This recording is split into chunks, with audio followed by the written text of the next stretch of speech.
Hello everyone, welcome to Hindi voice. Doctor Mehta परीक्षक से परीक्षार्थी हो गए हैं। मालती से दूर दूर रहकर उन्हें ऐसी शंका होने लगी है कि उसे खो न बैठे। कई महीनों से मालती उनके पास न आई थी और जब वह विकल होकर उसके घर गए तो मुलाकात न हुई। जिन दिनों रुद्रपाल और सरोज का प्रेम कांड चलता रहा तब तो मालती उनकी सलाह लेने प्रायः एक दो बार रोज आती थी, पर जब से दोनों इंग्लैंड चले गए थे उसका आना जाना बंद हो गया था। घर पर भी वह मुश्किल से मिलती।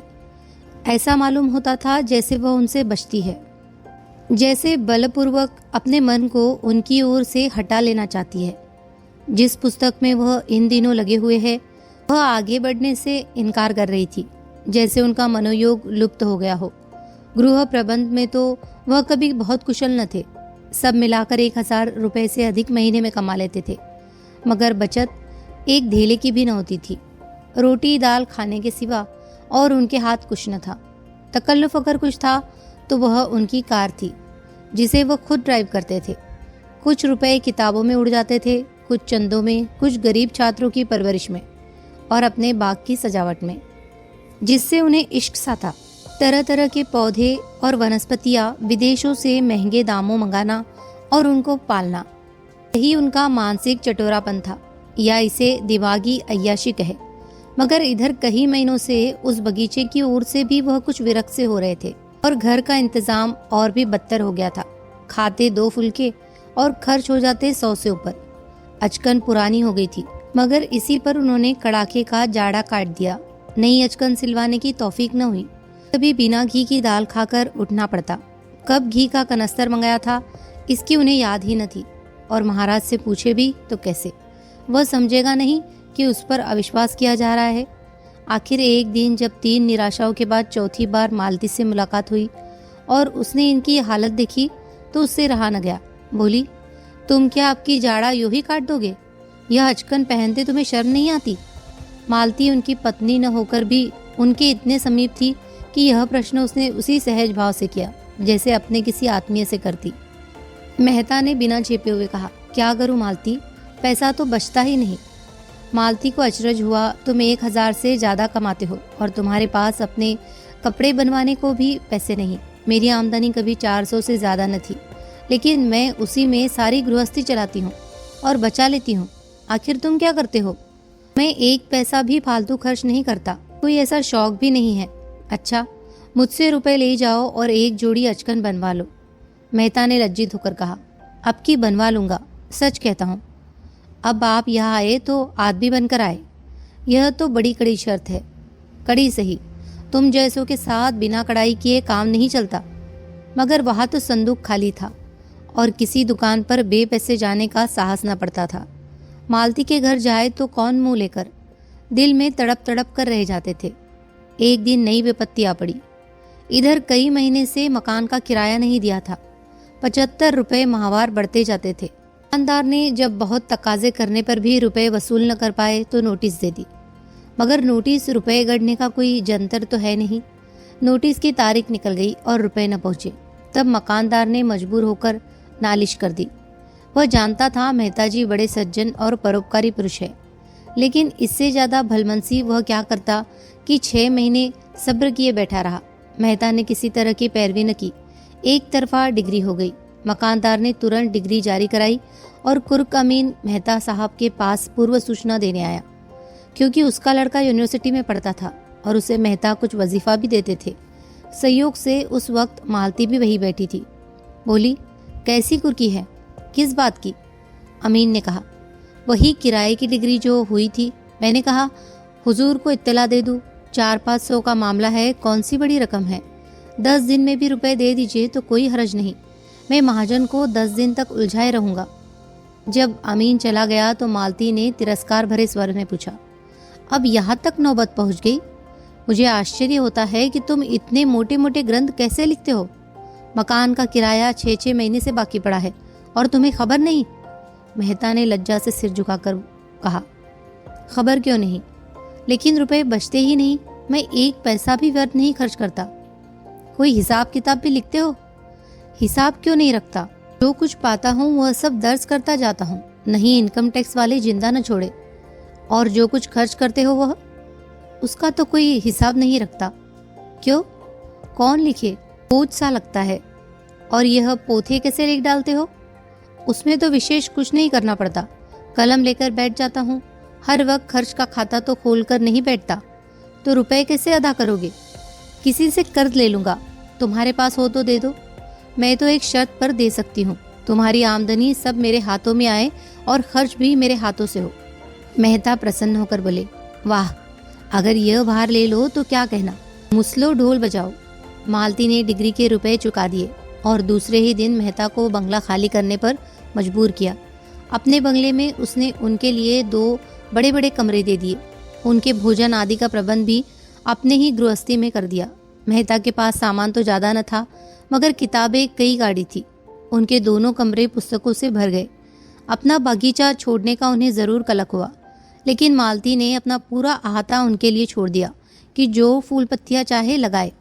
मेहता तो निश्चिंत हो गए, लेकिन मालती को उनकी आय व्यय पर नियंत्रण करने में बड़ी मुश्किल का सामना करना पड़ा। उसने देखा, आय तो 1000 से ज़्यादा है, मगर वह सारी की सारी गुप्त दान में उड़ जाती है।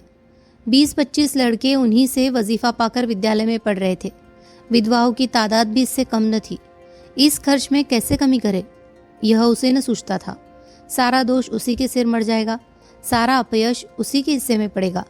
कभी मेहता पर झुंझलाती, कभी अपने ऊपर, कभी प्रार्थियों के ऊपर जो एक सरल उदार प्राणी पर अपना भार रखते जरा भी न सकुचाते थे। यह देखकर और झुंझलाहट होती थी कि इन दान लेने वालों में कुछ तो इसके पात्र ही न थे। एक दिन उसने मेहता को आड़े हाथों लिया।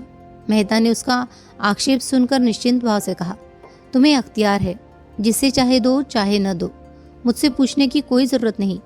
हाँ, जवाब भी तुम्ही को देना पड़ेगा। मालती ने चिढ़कर कहा, हाँ और क्या, यश तो तुम लो, अपयश मेरे सिर मढ़ो। मैं नहीं समझती तुम किसी तर्क से इस दान प्रथा का समर्थन कर सकते हो। मनुष्य जाति को इस प्रथा ने जितना आलसी और मुफ्तखोर बनाया है और उसके आत्मगौरव पर जैसा आघात किया है, उतना अन्याय ने भी न किया होगा। बल्कि मेरे ख्याल में अन्याय ने मनुष्य जाति में विद्रोह की भावना उत्पन्न करके समाज का बड़ा उपकार किया है। मेहता ने स्वीकार किया, मेरा भी यही ख्याल है। तुम्हारा ये ख्याल नहीं है? नहीं मालती, मैं सच कहता हूँ। तो विचार और व्यवहार में इतना भेद क्यों? मालती ने तीसरे महीने बहुतों को निराश किया। किसी को साफ जवाब दिया, किसी से मजबूरी जताई, किसी की फजीहत की। मिस्टर मेहता का बजट तो धीरे धीरे ठीक हो गया, मगर इससे उनको एक प्रकार की ग्लानि हुई। मालती ने जब तीसरे महीने में 300 बचत दिखाई, तब वह उससे कुछ बोले नहीं, मगर उनकी दृष्टि में उसका गौरव कुछ कम अवश्य हो गया। नारी में दान और त्याग होना चाहिए, उसकी यही सबसे बड़ी विभूति है। इसी आधार पर समाज का भवन खड़ा है।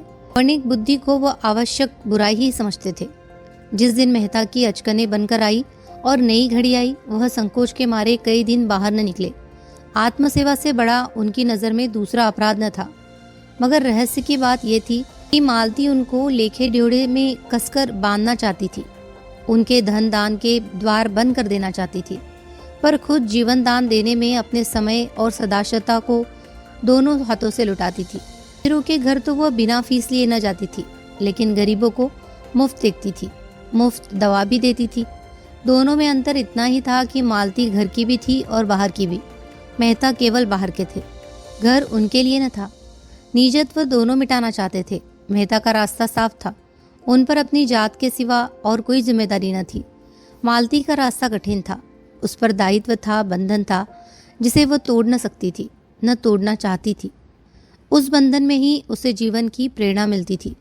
उसे अब मेहता को समीप से देखकर यह अनुभव हो रहा था कि वह खुले जंगल में विचरने वाले जीव को पिंजरे में बंद नहीं कर सकती, और बंद कर देगी तो वह काटने और नोचने दौड़ेगा। पिंजरे में सब तरह का सुख मिलने पर भी उसके प्राण सदैव जंगल के लिए ही तड़पते रहेंगे। मेहता के लिए घरबारी दुनिया एक अनजानी दुनिया थी, जिसकी रीति नीति से वह परिचित न थे। उन्होंने संसार को बाहर से देखा था और उसे मक्र और फरेब से ही भरा समझते थे। जिधर देखते थे उधर ही बुराइयां नजर आती थी, मगर समाज में जब गहराई में जाकर देखा तो उन्हें मालूम हुआ कि इन बुराइयों के नीचे त्याग भी है, प्रेम भी है, साहस भी है, धैर्य भी है। मगर यह भी देखा कि वह विभूतियाँ है तो जरूर, पर दुर्लभ है। और इस शंका और संदेह में जब मालती का अंधकार से निकलता हुआ देवी रूप उन्हें नजर आया, तब वह उसकी ओर उतावलेपन के साथ सारा धैर्य खोकर टूटे और चाहा कि उसे ऐसे जतन से छिपा कर रखे कि किसी दूसरे की आग भी उस पर न पड़े। यह ध्यान न रहा कि यह मोह ही विनाश की जड़ है। प्रेम जैसी निर्मम वस्तु क्या भय से बांध कर रखी जा सकती है? वह तो पूरा विश्वास चाहती है, पूरी स्वाधीनता चाहती है, पूरी जिम्मेदारी चाहती है। उसके पल्लवित होने की शक्ति उसके अंदर है। उसे प्रकाश और क्षेत्र मिलना चाहिए। वह कोई दीवार नहीं है जिस पर ऊपर से ईंटें रखी जाती है।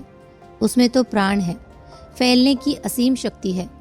जब से मेहता इस बंगले में आए हैं, उन्हें मालती से दिन में कई बार मिलने का अवसर मिलता है। उनके मित्र समझते हैं यह उनके विवाह की तैयारी है, केवल रस्म अदा करने की देर है। मेहता भी यही स्वप्न देखते रहते हैं। अगर मालती ने उन्हें सदा के लिए ठुकरा दिया होता तो क्यों उन पर इतना स्नेह रखती? शायद वह उन्हें सोचने का अवसर दे रही है और वह खूब सोचकर इसी निश्चय पर पहुंचे हैं कि मालती के बिना वह आधे है। वही उन्हें पूर्णता की ओर ले जा सकती है। बाहर से वह विलासिनी है, भीतर से वही मनोवृत्ति शक्ति का केंद्र है। मगर परिस्थिति बदल गई है। तब मालती प्यासी थी, अब मेहता प्यास से विकल है। और एक बार जवाब पा जाने के बाद उन्हें उस प्रश्न पर मालती से कहने का साहस नहीं होता। यद्यपि उनके मन में अब संदेह का लेश नहीं रहा। मालती को समीप से देखकर उनका आकर्षण बढ़ता ही जाता है। दूर से पुस्तक के जो अक्षर लिपे पुते लगते थे, समीप से वह स्पष्ट हो गए हैं। उनमें अर्थ है, संदेश है। इधर मालती ने अपने बाग के लिए गोबर को माली रख लिया था। एक दिन वह किसी मरीज को देखकर आ रही थी कि रास्ते में पेट्रोल न रहा। वह खुद ड्राइव कर रही थी।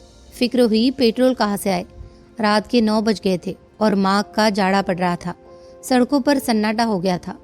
कोई ऐसा आदमी नजर न आता था जो कार को ढकेल कर पेट्रोल की दुकान तक ले जाए। बाहर बाहर नौकर पर झुंझला रही थी। हरामखोर कहीं का बेखबर पड़ा रहता है। संयोग से गोबर उधर से आ निकला। मालती को देखकर उसने हालत समझ ली और गाड़ी को 2 फरलांग ठेल कर पेट्रोल की दुकान तक लाया। मालती ने प्रसन्न होकर पूछा, नौकरी करोगे? गोबर ने धन्यवाद के साथ स्वीकार किया। 15 रुपये वेतन तय हुआ। मालती का काम उसे पसंद था। यही काम उसने किया था और उसमें मंजा हुआ था। मिल की मजदूरी में वेतन ज्यादा मिलता था, पर उस काम से उसे उलझन होती थी। दूसरे दिन गोबर ने मालती के यहाँ काम करना शुरू कर दिया। उसे रहने को एक कोठरी भी मिल गई। झुनिया भी आ गई। मालती बाग में आती तो झुनिया का बालक धूल मिट्टी में खेलता फिरता। एक दिन मालती ने उसे एक मिठाई दे दी। बच्चा उस दिन से परच गया। उसे देखते ही उसके आगे पीछे लग जाता और जब तक मिठाई न लेता उसका पीछा न छोड़ता। एक दिन मालती बाग में आई तो बालक न दिखाई दिया। झुनिया से पूछा तो मालूम हुआ बच्चे को ज्वर आ गया है। मालती ने घबरा कर कहा, ज्वर आ गया तो मेरे पास क्यों नहीं लाई? चल देखो। बालक खटोले पर ज्वर में अचेत पड़ा था। खपरेल की उस कोठरी में इतनी सीलन, इतना अंधेरा और इस ठंड के दिनों में भी इतने मच्छर कि मालती 1 मिनट भी वहां न ठहर सकी। तुरंत आकर थर्मामीटर लिया और फिर जाकर देखा, 104 था। मालती को भय हुआ कहीं चेचक न हो। बच्चे को अभी तक टीका नहीं लगा था और अगर इस सीली कोठरी में रहा तो भय था कहीं ज्वर और न बढ़ जाए। सहसा बालक ने आंखें खोल दी और मालती को खड़ी पाकर करुण नेत्रों से उसकी ओर देखा और उसकी गोद के लिए हाथ फैलाए। मालती ने उसे गोद में उठा लिया और थपकियां देने लगी। बालक मालती की गोद में आकर जैसे किसी बड़े सुख का अनुभव करने लगा। अपनी जलती हुई उंगलियों से उसके गले की मोतियों की माला पकड़कर अपनी ओर खींचने लगा। मालती ने नेकलेस उतारकर उसके गले में डाल दी। बालक की स्वार्थी प्रकृति इस दशा में भी सजग थी। नेकलेस पाकर अब उसे मालती की गोद में रहने की कोई जरूरत न रही। यहाँ उसके छिन जाने का भय था। झुनिया की गोद इस समय ज्यादा सुरक्षित थी। मालती ने खिले हुए मन से कहा, बड़ा चालाक है, चीज लेकर कैसे भागा? झुनिया ने कहा, दे दो बेटा, मेम साहब का है। बालक ने हार को दोनों हाथों से पकड़ लिया और माँ की ओर रोज से देखा। मालती बोली, तुम पहने रहो बच्चा, मैं मांगती नहीं हूँ। उसी वक्त बंगले में आकर उसने अपना बैठक का कमरा खाली कर दिया और उसी वक्त झुनिया उस नए कमरे में डट गई। मंगल ने उस वर्ग को कौतूहल भरी आंखों से देखा। छत में पंखा था, रंगीन बल्ब थे, दीवारों पर तस्वीरें थी। देर तक उन चीजों को टकटकी लगाए देखता रहा। मालती ने बड़े प्यार से पुकारा, मंगल। मंगल ने मुस्कुराकर उसकी ओर देखा, जैसे कह रहा हो, आज तो हंसा नहीं जाता मेम साहब, क्या करूं, आपसे कुछ हो सके तो कीजिए। मालती ने जुनिया को बहुत सी बातें समझाई और चलते चलते पूछा, तेरे घर में कोई दूसरी औरत हो तो गोबर से कह दे 2-4 दिन के लिए बुला लावे, मुझे चेचक का डर है। कितनी दूर है तेरा घर? जुनिया ने अपने गांव का नाम और घर का पता बताया। अंदाज से 18-20 कोस होंगे। मालती को बेलारी याद था। बोली, वही गांव तो नहीं जिसके पश्चिम तरफ आधा मील पर नदी है? हाँ हाँ मेम साहब, वही गांव है। आपको किससे मालूम? एक बार हम लोग उस गांव में गए थे, होरी के घर ठहरे थे। तू उसे जानती है? वह तो मेरे ससुर है मेम साहब, मेरी सास भी मिली होगी। हाँ हाँ, बड़ी समझदार औरत मालूम होती थी, मुझसे खूब बातें करती रही। तो गोबर को भेज दे, अपने माँ को बुला लाए। वह उन्हें बुलाने नहीं जाएंगे। क्यों? कुछ ऐसा ही कारण है। जुनिया को अपने घर का चौका बर्तन, झाड़ू बोहाई, रोटी पानी सभी कुछ करना पड़ता। दिन को तो दोनों चना चबेना खाकर रह जाते। रात को जब मालती आ जाती तो जुनिया अपना खाना पकाती और मालती बच्चे के पास बैठती। वह बार बार चाहती कि बच्चे के पास बैठे, लेकिन मालती उसे न आने देती। रात को बच्चे का ज्वर तेज हो जाता और वह बेचैन होकर दोनों हाथ ऊपर उठा लेता। मालती उसे गोद में लेकर घंटों कमरे में टहलती। चौथे दिन उसे चेचक निकल आई। मालती ने सारे घर को टीका लगाया, खुद को टीका लगवाया, मेहता को भी लगाया। गोबर, जुनिया, महाराज, कोई न बचा। पहले दिन तो दाने छोटे थे और अलग अलग थे, जान पड़ता था छोटी माता है।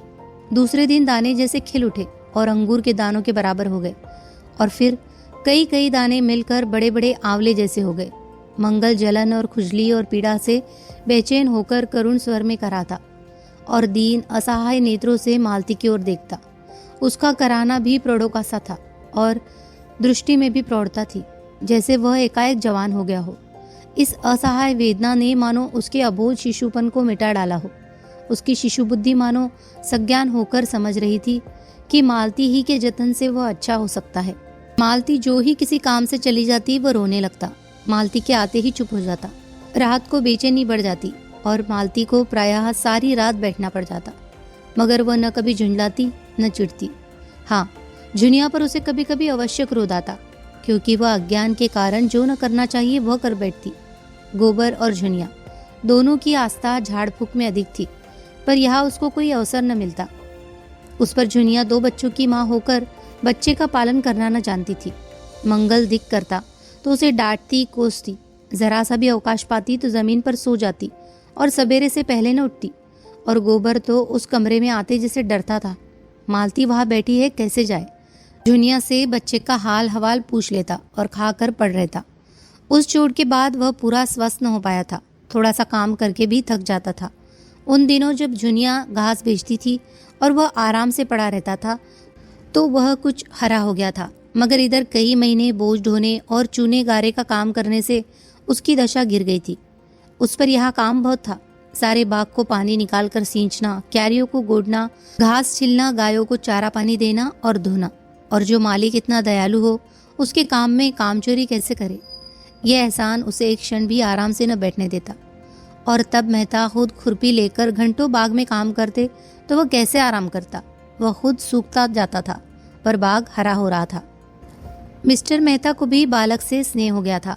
एक दिन मालती ने उसे गोद में लेकर उनकी मूछें उखड़वा दी थी। दुष्ट ने मूछों को ऐसा पकड़ा था कि समूल ही उखाड़ लेगा। मेहता की आंखों में आंसू भर आए थे। मेहता ने बिगड़ कर कहा था, बड़ा शैतान लौंडा है।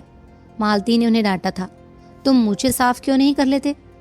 मेरी मूछें मुझे प्राणों से प्रिय है। अब की पकड़ लेगा तो उखाड़ कर ही छोड़ेगा। तो मैं इसके कान भी उखाड़ लूंगा। मंगल को उनकी मूछें उखाड़ने में कोई खास मजा आया था। वह खूब खिलखिलाकर हंसा था और मूछों को और जोर से खींचा था। मगर मेहता को भी शायद मूछें उखड़वाने में मजा आया था, क्योंकि वह प्रायः 2-3 बार रोज उससे अपने मूछों की रसाकशी करा लिया करते थे। इधर जब से मंगल को चेचक निकल आई थी, मेहता को भी बड़ी चिंता हो गई थी। अक्सर कमरे में जाकर मंगल को व्यथित आंखों से देखा करते। उसके कष्टों की कल्पना करके उनका कोमल हृदय हिल जाता था। उनके दौड़ धूप से वह अच्छा हो जाता तो पृथ्वी के उस छोर तक दौड़ लगाते। रुपए खर्च करने से अच्छा होता तो चाहे भीख ही मांगना पड़ता, वह उसे अच्छा करके ही रहते। लेकिन यहाँ कोई बस न था। उसे छूते भी उनके हाथ कांपते थे, कहीं उसके आंवले न टूट जाए। मालती कितने कोमल हाथों से उसे उठाती है, कंधों पर उठाकर कमरे में टहलाती है और कितने स्नेह से उसे बहलाकर दूध पिलाती है। यह वात्सल्य मालती को उनकी दृष्टि में न जाने कितना ऊंचा उठा देता है। मालती केवल रमणी नहीं है, माता भी है, और ऐसी वैसी माता भी नहीं, सच्चे अर्थों में देवी और माता और जीवन देने वाली, जो पराये बालक को भी अपना सकती है, जैसे उसे मातापन का सदैव संचय किया हो और आज दोनों हाथों से उसे लुटा रही हो। उसके अंग अंग से मातापन फूट पड़ता था, मानो यही उसका यथार्थ रूप हो। यह हाव भाव, यह शोक श्रृंगार उसके मातापन के आवरण मात्र हो, जिसमें उस विभूति की रक्षा होती रहे। रात का 1 बज गया था। मंगल का रोना सुनकर मेहता चौंक पड़े। सोचा, बेचारी मालती आधी रात तक तो जागती रही होगी। इस वक्त उससे उठने में कितना कष्ट होगा। अगर द्वार खुला हो तो मैं ही बच्चे को चुप करा दूं। तुरंत उठकर उस कमरे के द्वार पर आए और शीशे से अंदर झांका। मालती बच्चे को गोद में लिए बैठी थी और बच्चा अनायास ही रो रहा था। शायद उसने कोई स्वप्न देखा था या और किसी वजह से डर गया था। मालती चुमकारती थी, थपकती थी, तस्वीरें दिखाती थी, गोद में लेकर टहलती थी, पर बच्चा चुप होने का नाम न लेता था। मालती का यह अटूट वात्सल्य, यह अदम्य मातृभाव देखकर उनकी आंखें सजल हो गई। मन में ऐसा पुलक उठा कि अंदर जाकर मालती के चरणों को हृदय से लगा ले। अंतस्थल से अनुराग में डूबे हुए शब्दों का एक समूह मचल पड़ा। प्रिय, मेरे स्वर्ग की देवी, मेरी रानी, डार्लिंग। और उसी प्रेमोन्माद से उन्होंने पुकारा, मालती, जरा द्वार खोलो। मालती ने आकर द्वार खोल दिया और उनकी ओर जिज्ञासा की आंखों से देखा। मेहता ने पूछा, क्या झुनिया नहीं उठी? ये तो बहुत रो रहा है। मेहता ने संवेदना भरे स्वर में कहा, आज 8वां दिन है, पीड़ा अधिक होगी इसी से। तो लाओ मैं कुछ देर टहला दूं, तुम थक गई होगी। मालती ने मुस्कुराकर कहा, तुम्हें जरा ही देर में गुस्सा आ जाएगा। बात सच थी, मगर अपनी कमजोरी को कौन स्वीकार करता है। मेहता ने जिद करके कहा, तुमने मुझे इतना हल्का समझ लिया है। मालती ने बच्चे को उनकी गोद में दे दिया। उनकी गोद में जाते ही वह एकदम चुप हो गया। बालकों में जो एक अंतर्ज्ञान होता है, उसने उसे बता दिया, अब रोने में तुम्हारा कोई फायदा नहीं। यह नया आदमी स्त्री नहीं, पुरुष है, और पुरुष गुस्सेवर होता है और निर्दयी भी होता है, और चारपाई पर लेटाकर या बाहर अंधेरे में सुलाकर दूर चला जा सकता है और किसी को पास आने भी न देगा। मेहता ने विजय गर्व से कहा, देखा कैसे चुप हो गया। मालती ने विनोद किया, हाँ, तुम इस कला में भी कुशल हो। कहाँ सीखी? तुमसे। मैं स्त्री हूं और मुझ पर विश्वास नहीं किया जा सकता। मेहता ने लज्जित होकर कहा, मालती, मैं तुमसे हाथ जोड़कर कहता हूं, मेरे उन शब्दों को भूल जाओ। इन कई महीनों में कितना पछताया हूं, कितना लज्जित हुआ हूं, कितना दुखी हुआ हूं, शायद तुम इसका अंदाजा न कर सको। मालती ने सरल भाव से कहा, मैं तो भूल गई, सच कहती हूँ। मुझे कैसे विश्वास आए? उसका प्रमाण यही है कि हम दोनों एक ही घर में रहते हैं, एक साथ खाते हैं, हंसते हैं, बोलते हैं। क्या मुझे कुछ याचना करने की अनुमति न होगी? उन्होंने मंगल को खाट पर लिटा दिया, जहां वह दुबक कर सो रहा, और मालती की ओर प्रार्थी आंखों से देखा, जैसे उसकी अनुमति पर उनका सब कुछ टिका हुआ हो। मालती ने आर्द्र होकर कहा, तुम जानते हो, तुमसे ज्यादा निकट संसार में मेरा कोई दूसरा नहीं है। मैंने बहुत दिन हुए अपने को तुम्हारे चरणों पर समर्पित कर दिया। तुम मेरे पथ प्रदर्शक हो, मेरे देवता हो, मेरे गुरु हो। तुम्हें मुझसे कुछ याचना करने की जरूरत नहीं, मुझे केवल संकेत कर देने की जरूरत है।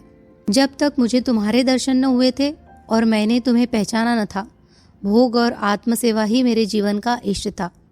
तुमने आकर उसे प्रेरणा दी, स्थिरता दी। मैं तुम्हारे एहसान कभी नहीं भूल सकती। मैंने नदी की तट वाली तुम्हारी बातें गाढ़ बांध ली। दुख यही हुआ कि तुमने भी मुझे वही समझा जो कोई दूसरा पुरुष समझता, जिसकी मुझे तुमसे आशा न थी। उसका दायित्व मेरे ऊपर है, यह मैं जानती हूँ, लेकिन तुम्हारा अमूल्य प्रेम पाकर भी मैं वही बनी रहूंगी, ऐसा समझकर तुमने मेरे साथ अन्याय किया। मैं इस समय कितने गर्व का अनुभव कर रही हूँ, ये तुम नहीं समझ सकते। तुम्हारा प्रेम और विश्वास पाकर अब मेरे लिए कुछ भी शेष नहीं रह गया है। यह वरदान मेरे जीवन को सार्थक कर देने के लिए काफी है। यह मेरी पूर्णता है। ये कहते कहते मालती के मन में ऐसा अनुराग उठा कि मेहता के सीने से लिपट जाए। भीतर की भावनाएं बाहर आकर मानो सत्य हो गई थी। उसका रोम रोम पुलकित होता। जिस आनंद को उसने दुर्लभ समझ रखा था वह इतना सुलभ, इतना समीप है, और हृदय का वह आह्लाद मुख पर आकर उसे ऐसी शोभा देने लगा कि मेहता को उसमें देवत्व की आभा दिखी। ये नारी है या मंगल की, पवित्रता की और त्याग की प्रतिमा। उसी वक्त झुनिया जाग कर उठ बैठी और मेहता अपने कमरे में चले गए। और फिर 2 सप्ताह तक मालती से कुछ बातचीत करने का अवसर उन्हें न मिला। मालती कभी उनसे एकांत में न मिलती। मालती के वह शब्द उनके हृदय में गूंजते। उनमें कितनी सांत्वना थी, कितना विनय था, कितना नशा था। 2 सप्ताह में मंगल अच्छा हो गया। हाँ, मुंह पर चेचक के दाग न भर सके। उस दिन मालती ने आसपास के लड़कों को भरपेट मिठाई खिलाई और जो मनोतियां कर रखी थी वह भी पूरी की। इस त्याग के जीवन में कितना आनंद है, इसका अब उसे अनुभव हो रहा था। जुनिया और गोबर का हर्ष मानो उसके भीतर प्रतिबिंबित हो रहा था।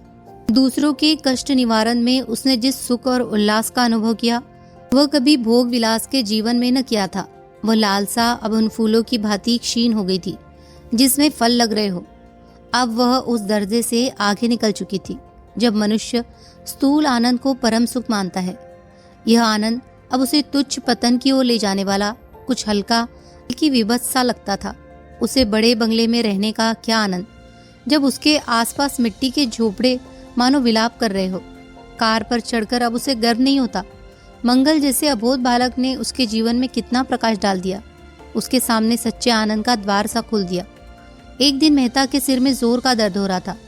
वह आंखें बंद किए चारपाई पर पड़े तड़प रहे थे कि मालती ने आकर उनके सिर पर हाथ रखकर पूछा, कब से यह दर्द हो रहा है? मेहता को ऐसा जान पड़ा। उन कोमल हाथों ने जैसे सारा दर्द खींच लिया। उठकर बैठ गए और बोले, दर्द तो दोपहर से ही हो रहा था और ऐसा सिर दर्द मुझे आज तक नहीं हुआ था, मगर तुम्हारे हाथ रखते ही सिर ऐसा हल्का हो गया मानो दर्द था ही नहीं। तुम्हारे हाथों में यह सिद्धि है। मालती ने उन्हें कोई दवा लाकर खाने को दे दी और आराम से लेट रहने की ताकीद करके तुरंत कमरे से निकल जाने को हुई। मेहता ने आग्रह करके कहा, जरा 2 मिनट बैठोगी नहीं? मालती ने द्वार पर से पीछे फिर कर कहा, इस वक्त बातें करोगे तो शायद फिर दर्द होने लगे। आराम से लेटे रहो। आजकल मैं तुम्हें हमेशा कुछ न कुछ पढ़ते या लिखते देखती हूँ। 2-4 दिन लिखना पढ़ना छोड़ दो। तुम 1 मिनट बैठोगी नहीं? मुझे एक मरीज को देखने जाना है। अच्छी बात है, जाओ। मेहता के मुख पर कुछ ऐसी उदासी छा गई कि मालती लौट पड़ी और सामने आकर बोली, अच्छा कहो, क्या कहते हो? मेहता ने विमन होकर कहा, कोई खास बात नहीं है। यही कह रहा था कि इतनी रात गए किस मरीज को देखने जाओगी? वही राय साहब की लड़की है। उसकी हालत बहुत खराब हो गई थी, अब कुछ संभल गई है। उसके जाते ही मेहता फिर लेट रहे। कुछ समझ में नहीं आया कि मालती के हाथ रखते ही दर्द क्यों शांत हो गया। अवश्य उसमें कोई सिद्धि है और यह उसकी तपस्या का, उसकी कर्मण्य मानवता का ही वरदान है। मालती नारित्व के उस ऊंचे आदर्श पर पहुंच गई थी जहां वह प्रकाश के एक नक्षत्र सी नजर आती थी। अब वह प्रेम की वस्तु नहीं, श्रद्धा की वस्तु थी। अब वह दुर्लभ हो गई थी और दुर्लभता मनस्वी आत्माओं के लिए उद्योग का मंत्र है। मेहता प्रेम में जिस सुख की कल्पना कर रहे थे उसे श्रद्धा ने और भी गहरा और स्फूर्तीय बना दिया। प्रेम में कुछ मान भी होता है, कुछ ममत्व भी। श्रद्धा तो अपने को मिटा डालती है और अपने मिट जाने को ही अपना इष्ट बना लेती है। प्रेम अधिकार चाहता है, जो कुछ देता है उसके बदले में कुछ चाहता भी है। श्रद्धा का चरम आनंद अपना समर्पण है, जिसमें अहम मान्यता का ध्वंस हो जाता है। मेहता का वृद्ध ग्रंथ समाप्त हो गया था, जिसे वह 3 साल से लिख रहे थे, जिसमें उन्होंने संसार के सभी दर्शन तत्वों का समन्वय किया था। यह ग्रंथ उन्होंने मालती को समर्पित किया और जिस दिन उसकी प्रतियां इंग्लैंड से आई और उन्होंने एक प्रति मालती को भेंट की, वह उसे अपने नाम से समर्पित देखकर विस्मित भी हुई और दुखी भी। उसने कहा, यह तुमने क्या किया? तो अपने को इस योग्य नहीं समझती। मेहता ने गर्व के साथ कहा, लेकिन मैं तो समझता हूँ। यह तो कोई चीज नहीं। मेरे तो अगर 100 प्राण होते तो वह तुम्हारे चरणों में न्यौछावर कर देता। मुझ पर, जिसने स्वार्थ सेवा के सिवा कुछ जाना नहीं। तुम्हारे त्याग का टुकड़ा भी मैं पा जाता तो अपने को धन्य समझता। तुम देवी हो, पत्थर की। इतना और क्यों नहीं कहते? त्याग की, मंगल की, पवित्रता की। तब तुमने मुझे खूब समझा। मैं और त्याग, मैं तुमसे सच कहती हूँ, सेवा या त्याग का भाव कभी मेरे मन में नहीं आया। जो कुछ करती हूँ प्रत्यक्ष या अप्रत्यक्ष स्वार्थ के लिए करती हूँ। मैं गाती इसलिए नहीं कि त्याग करती हूँ या अपने गीतों से दुखी आत्माओं को सांत्वना देती हूँ, बल्कि केवल इसलिए कि उससे मेरा मन प्रसन्न होता है। इसी तरह दवा दाई भी गरीबों को दे देती हूँ, केवल अपने मन को प्रसन्न करने के लिए। शायद मन का अहंकार इसमें सुख मानता है। तुम मुझे ख्वामखा देवी बनाए डालते हो। अब तो इतनी कसर रह गई है कि धूप दीप लेकर मेरी पूजा करो, मेहता ने कातर स्वर में कहा। वह तो मैं बरसों से कर रहा हूँ मालती, और उस वक्त तक करता रहूंगा जब तक वरदान न मिलेगा। मालती ने चुटकी ली। तो वरदान पा जाने के बाद शायद देवी को मंदिर से निकाल फेंको, मेहता संभल कर बोले। तब तो मेरी अलग सत्ता ही न रहेगी, उपासक उपास्य में लय हो जाएगा। मालती ने गंभीर होकर कहा, नहीं मेहता, मैं महीनों से इस प्रश्न पर विचार कर रही हूँ और अंत में मैंने यह तय किया है कि मित्र बनकर रहना स्त्री पुरुष बनकर रहने से ही सुखकर है। तुम मुझसे प्रेम करते हो, मुझ पर विश्वास करते हो, और मुझे भरोसा है कि आज अवसर आ पड़े तो तुम मेरे प्राणों की रक्षा करोगे। तुम में मैंने अपना पथ प्रदर्शक ही नहीं, अपना रक्षक भी पाया है। मैं भी तुमसे प्रेम करती हूँ, तुम पर विश्वास करती हूँ, और तुम्हारे लिए कोई ऐसा त्याग नहीं है जो मैं न कर सकूं। और परमात्मा से मेरी यही विनय है कि वह जीवन पर्यंत मुझे इसी मार्ग पर दृढ़ रखे, हमारी पूर्णता के लिए, हमारी आत्मा के विकास के लिए। और क्या चाहिए? अपनी छोटी सी गृहस्थी बनाकर हमारी आत्माओं को छोटे से पिंजड़े में बंद करके अपने सुख दुख को अपने तक ही रखकर क्या हम असीम के निकट पहुंच सकते हैं? वह तो हमारे मार्ग में बाधा ही डालेगा। कुछ विरले प्राणी ऐसे भी है जो पैरों में यह बेड़िया डालकर भी विकास के पथ पर चल सकते हैं और चल रहे हैं। यह भी जानती हूँ कि पूर्णता के लिए पारिवारिक प्रेम और त्याग और बलिदान का बहुत बड़ा महत्व है, लेकिन मैं अपनी आत्मा को उतना दृढ़ नहीं मानती। जब तक ममत्व नहीं है, अपनापन नहीं है, तब तक जीवन का मोह नहीं है, स्वार्थ का जोर नहीं है। जिस दिन मन में मोह आसक्त हुआ और हम बंधन में पड़े, उस क्षण हमारा मानवता का क्षेत्र सिकुड़ जाएगा। नई नई जिम्मेदारियां आ जाएगी और हमारी सारी शक्ति उन्हीं को पूरा करने में लगेगी। तुम्हारे जैसे विचारवान प्रतिभाशाली मनुष्य की आत्मा को मैं इस कारागार में बंद नहीं करना चाहती। अभी तक तुम्हारा जीवन यज्ञ था जिसमें स्वार्थ के लिए बहुत थोड़ा स्थान था। मैं उसको नीचे की ओर न ले जाऊंगी। संसार को तुम जैसे साधकों की जरूरत है जो अपनेपन को इतना फैला दे कि सारा संसार अपना हो जाए। संसार में अन्याय की, आतंक की, भय की दुहाई मची हुई है। अंधविश्वास का, कपट धर्म का, स्वार्थ का प्रकोप छाया हुआ है। तुमने वह आर्त पुकार सुनी है। तुम भी न सुनोगे तो सुनने वाले कहाँ से आएंगे? और असत्य प्राणियों की तरह तुम भी उसकी ओर से अपने कान नहीं बंद कर सकते। तुम्हें वह जीवन भार हो जाएगा। अपनी विद्या और बुद्धि को, अपनी जागी हुई मानवता को और भी उत्साह और जोर के साथ उसी रास्ते पर ले जाओ। मैं भी तुम्हारे पीछे पीछे चलूंगी। अपने जीवन के साथ मेरा जीवन भी सार्थक कर दो। मेरा तुमसे यही आग्रह है। अगर तुम्हारा मन सांसारिकता की ओर लपकता है, तब भी मैं अपना काबू चलते तुम्हें उधर से हटाऊंगी। और ईश्वर न करे कि मैं असफल हो जाऊं, लेकिन तब मैं तुम्हारा साथ 2 बूंद आंसू गिराकर छोड़ दूंगी। और कह नहीं सकती मेरा क्या अंत होगा, किस घाट लगूंगी, पर चाहे वो कोई घाट हो, इस बंधन का घाट न होगा। बोलो, मुझे क्या आदेश देते हो? मेहता सिर झुकाए सुनते रहे। एक एक शब्द मानो उनके भीतर की आंखें इस तरह खुले देता था जैसी अब तक कभी न खुली थी। वो भावनाएं जो अब तक उनके सामने स्वप्न चित्रों की तरह आई थी, अब जीवन सत्य बनकर स्पंदित हो गई थी। वह अपने रोम रोम में प्रकाश और उत्कर्ष का अनुभव कर रहे थे। जीवन के महान संकल्पों के सम्मुख हमारा बालपन हमारी आंखों में फिर जाता है। मेहता की आंखों में मधुर बाल स्मृतियां सजीव हो उठी जब वह अपने विधवा माता की गोद में बैठकर महान सुख का अनुभव किया करते थे। हाँ है वो माता, आए और देखे अपने बालक की सुकीर्ति को। मुझे आशीर्वाद दो, तुम्हारा वह जिद्दी बालक आज एक नया जन्म ले रहा है। उन्होंने मालती के चरण दोनों हाथों से पकड़ लिए और कांपते हुए स्वर में बोले, तुम्हारा आदेश स्वीकार है मालती। और दोनों एकांत होकर प्रगाढ़ आलिंगन में बंध गए। दोनों की आंखों से आंसुओं की धारा बह रही थी। गोदान की इससे पहले की कहानी सुनने के लिए डिस्क्रिप्शन में लिंक दिया है, उसे क्लिक करके आप सुन सकते हैं। अगर आपको हमारी कहानियाँ पसंद आ रही हो तो प्लीज़ इन्हें लाइक कीजिए, शेयर कीजिए और कमेंट कीजिए, और हमारे चैनल को सब्सक्राइब भी कीजिए। धन्यवाद।